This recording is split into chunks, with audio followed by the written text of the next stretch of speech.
Making headlines this hour, government holds discussions with MIT DC to enhance role of the firm within tourism sector.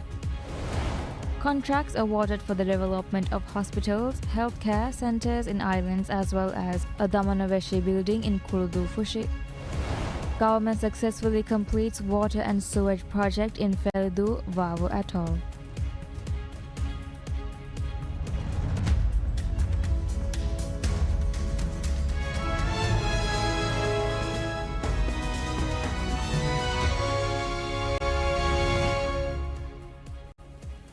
Bismillahirrahmanirrahim. Hello and welcome to PSM News in English. I'm your host Ahmad Imad and I'll be continuing with the details for the latest stories. The government engages in discussions with Maldives Integrated Tourism Development Corporation MITDC to enhance the role of the state-owned firm in the country's tourism sector. The Minister of Tourism and Environment, Tariq Ibrahim, met with Managing Director of MITDC, Ahmad Niaz, where discussions centered around strengthening the role of the firm in the tourism sector. During the meeting, Minister Tariq highlighted MITDC's crucial role in the country's tourism industry and expressed the government's desire to improve the firm's capacity to increase its contributions to the tourism sector. MITDC Managing Director Niaz assured the minister that the company remains committed to working together with the Ministry of Tourism and Environment in its efforts to enhance the country's tourism industry.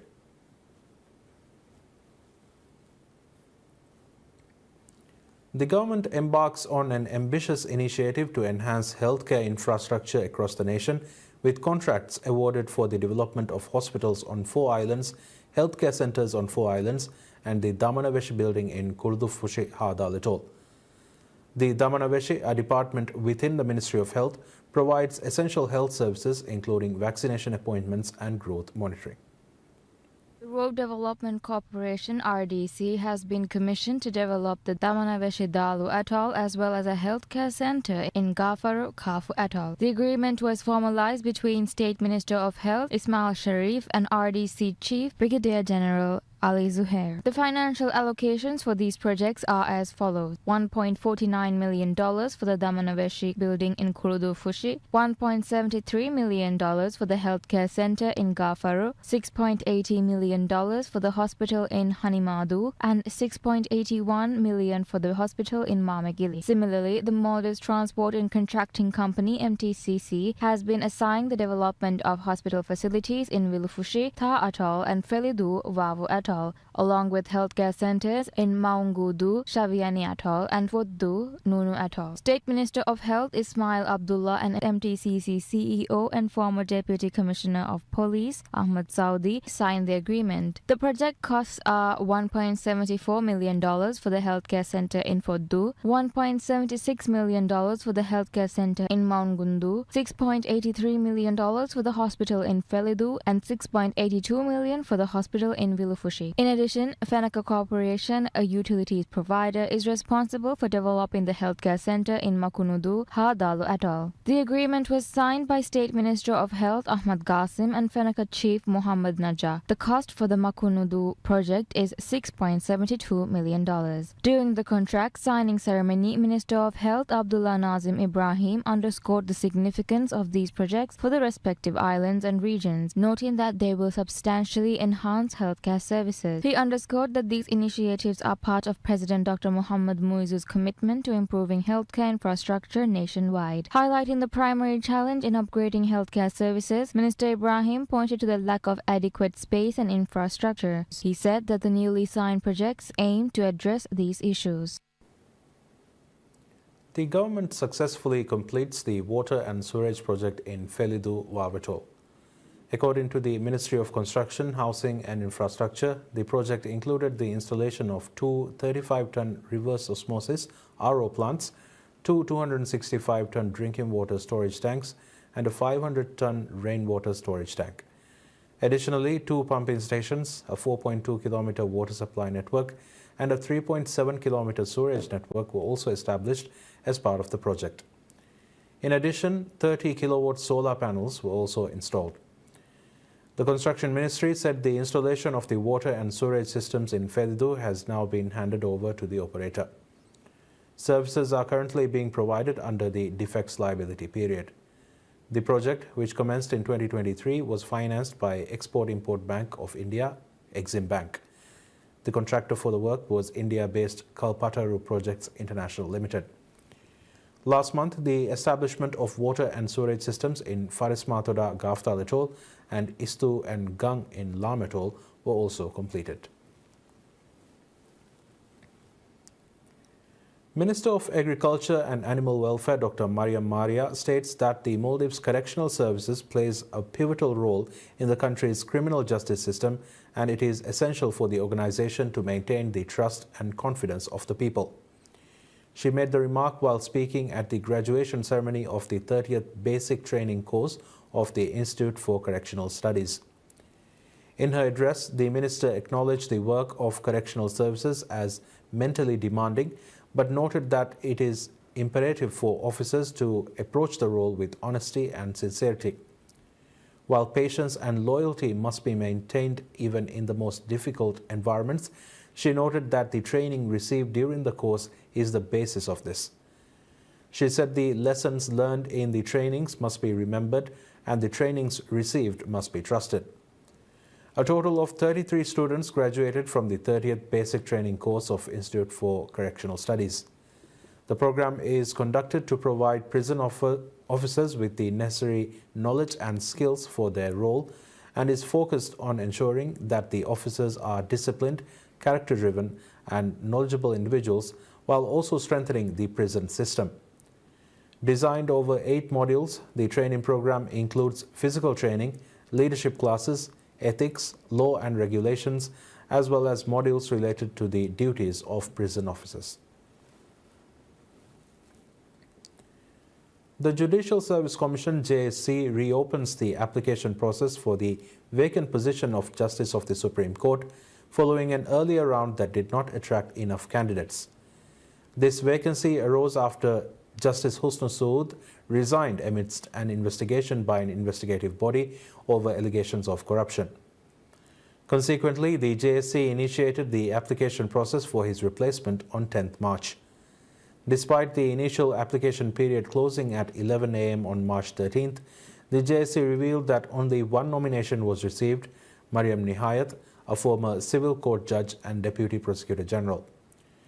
Due to the lack of sufficient candidates, the JSC issued a statement announcing that the application process had been reopened. It clarified that the application submitted during the initial period would remain valid in the second round. Applicants for the position of Supreme Court Justice must be over 30 years old and hold a first degree in Islamic Sharia, law or combination of both. Additionally, they must have at least 7 years of experience as a lower court judge, lawyer or both. The current 7-member Apex Court bench includes Chief Justice Ahmad Mutasim Adnan, Justice Dr. Azmiralda Zahir, Justice Aisha Shujun Muhammad, Justice Mahaz Ali Zahir, Justice Ali Rashid Hussain and Justice Dr. Muhammad Ibrahim. However, Justices Azmiralda Zahir and Mahaz Ali Zahir are currently under suspension following an Anti-Corruption Commission ACC investigation into allegations of corruption.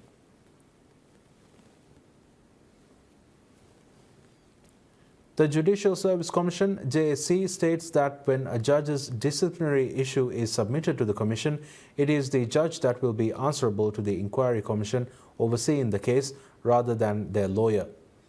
Last month, the JSC suspended Supreme Court Justices Dr. Azmiralda Zahir and Mahaz Ali Zahir and initiated disciplinary inquiries into them following the Anti-Corruption Commission ACC informing the JSC of ongoing criminal investigations involving the justices. The ACC investigation also led to the suspension of Justice Husnu Sood, who has since resigned from the court. In a recent hearing held regarding Dr. Azmiralda's case, her lawyer claimed that they were not given the opportunity to respond during the proceedings.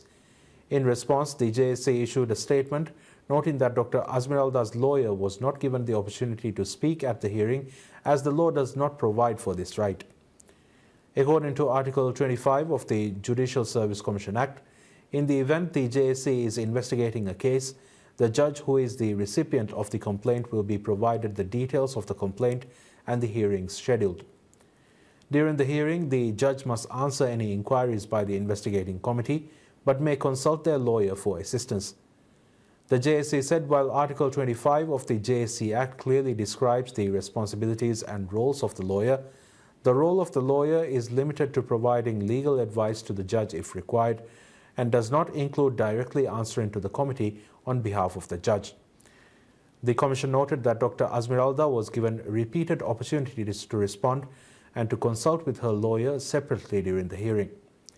The JSC said all the rights assured under the Constitution and laws were fully observed in handling the case, as is the general and legal practice followed by the Commission and all investigative agencies in the Maldives.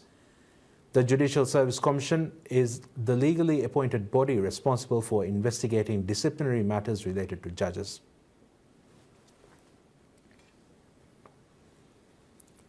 Maldives Transport and Contracting Company MTCC officially opens the Henberu Ferry Terminal to private ferry operators following a directive by President Dr. Mohamed Muiz.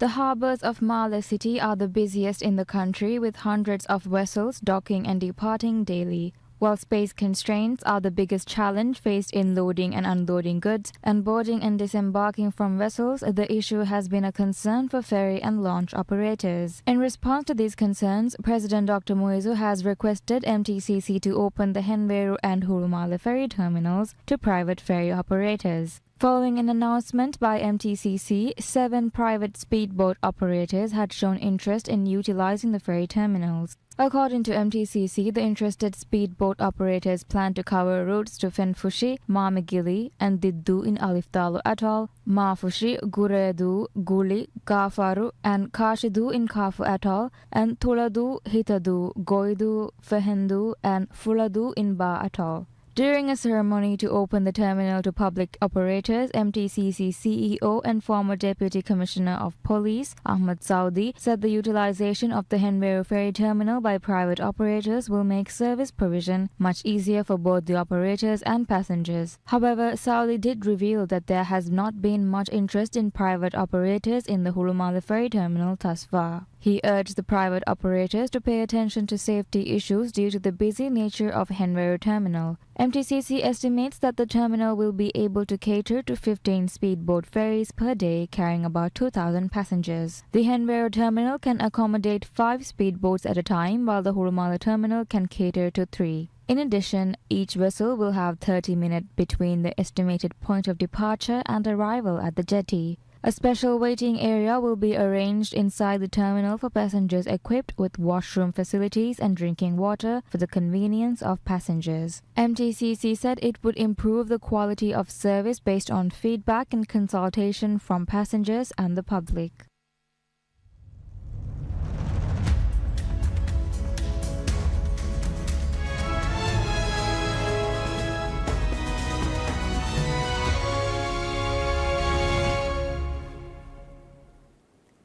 ADNOC CEO Sultan Al Jaber says the international investment arm of United Arab Emirates state oil company ADNOC will make a significant investment in U.S. natural gas starting in the coming months.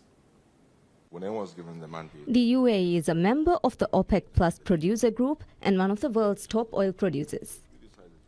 ADNOC's international investment arm, XRG, has about $80 billion in assets, and Reuters reported last week the UAE was considering options for an XRG IPO. ladies and gentlemen, time has come for us to make energy great again. We have been engaging in many discussions and dialogues with many partners across the value chain of energy. And over the next few months and the foreseeable future, you will be witnessing very serious, large, significant investments by XRG in the energy business here in the US. He said XRG would invest throughout the gas supply chain, from exploration and development through distribution, and wanted to be a non-stop shop for gas. Trump has reversed some of the emergency policies of his predecessor, Joe Biden, as he overhauls government in the early weeks of his presidency. Trump has exhorted the industry to maximize production, although under Biden, there were few checks on production and oil and gas output hit record levels. Trump ordered the withdrawal of the United States from the United Nations' Paris Climate Agreement in January, removing the world's biggest historic emitter from global efforts to fight climate change for the second time in a decade.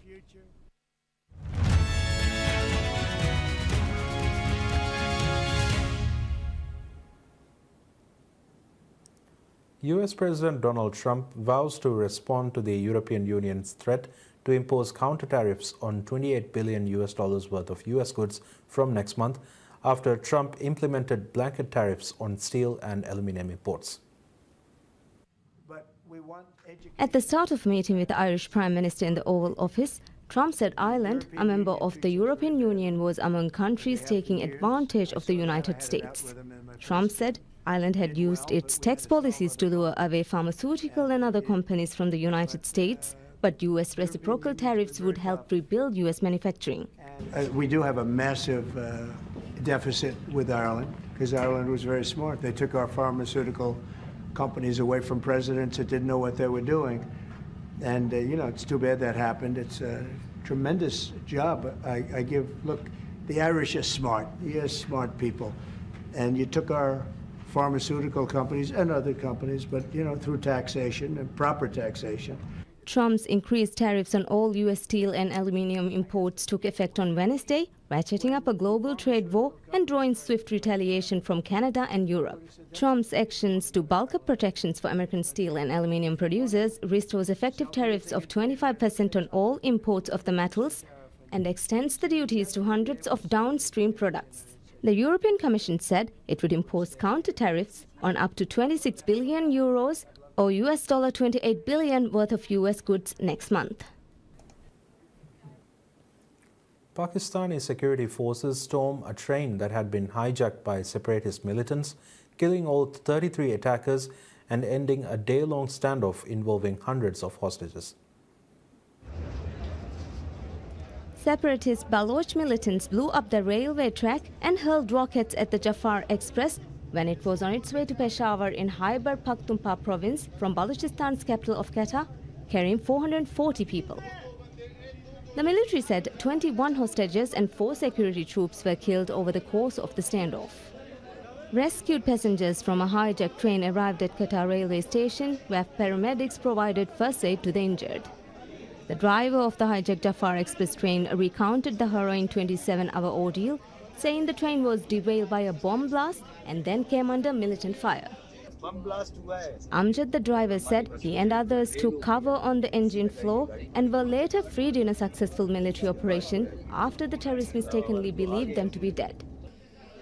Balochistan Chief Minister Sarfraz Bugti praised the bravery of security forces, particularly SSG soldiers, who rescued 68 hostages despite coming under fire. 1 soldier was injured and Bugti wished for their swift recovery. The operation resulted in the elimination of around 50 terrorists, although civilian casualties are still unknown but reportedly substantial. Bugti emphasized that the government reserves the right to respond to violence in line with tribal, Islamic and constitutional values. The militants have in recent months stepped up their activities, using new tactics to inflict high death and injury tolls and target Pakistan's military. Baloch militant groups say they have been fighting for a larger share in the regional wealth of mines and minerals denied by the central government.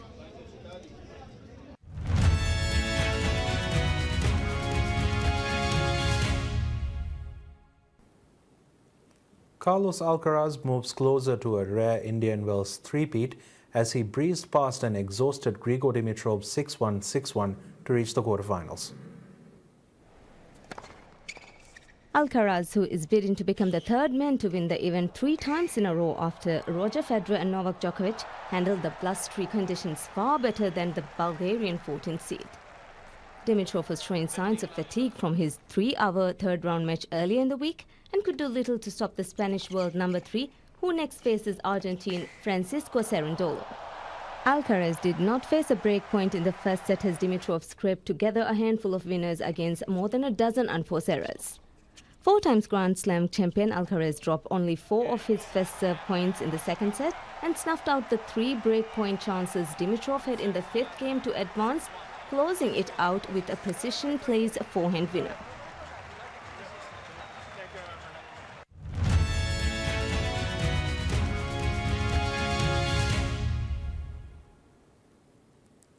NASA and SpaceX delay the launch of a replacement crew of 4 astronauts to the International Space Station that would have set in motion the long-awaited homecoming of U.S. astronauts Butch Wilmore and Suni Williams. Called DroneBots, the system can transmit real-time data during disasters, independent of satellite or mobile connectivity and the internet. I would describe the DroneBots project as a drone and technological system that allows authorities to send and receive information without the use of internet. This is especially useful because during an emergency, the communication network are usually the first ones to go out. The system was developed by local agricultural drone startup Aerobots to get data back to 8 agency headquarters from remote regions that often lack stable electricity and internet. Their solution uses LoRa, or long range, a wireless radio technology that allows devices to communicate over low-power wide area networks. It's sort of a backup communication system. Essentially, during disasters, at least in Guatemala, we depend on either physical communication systems, that is like roads, or we depend on wireless communication systems like the telephone network, but those are usually among the first that become damaged in a natural disaster. So the system that we developed is sort of a backup to that. We use other technology to transmit information, and it also helps us to get information from the location of a disaster to disaster relief agents in a quicker way. DroneBots establish a vital communication network between decision makers, drone operators, and local volunteers, serving as a crucial lifeline when traditional networks fail. The system demonstrated its potential during a successful test at the National Coordinator for Disaster Reduction, or CONRAD, facilities. Test results show that DroneBots can speed up the delivery of information to emergency responders by 80%. First trialed in 2023 by the UNICEF Office of Innovation, the project is now working with CONRAD, aiming to expand the deployment of DroneBots to 8 of Guatemala's poorest and most vulnerable regions. And that's all we have for you right now. Thank you for tuning into PSM News. Wish you a pleasant day ahead.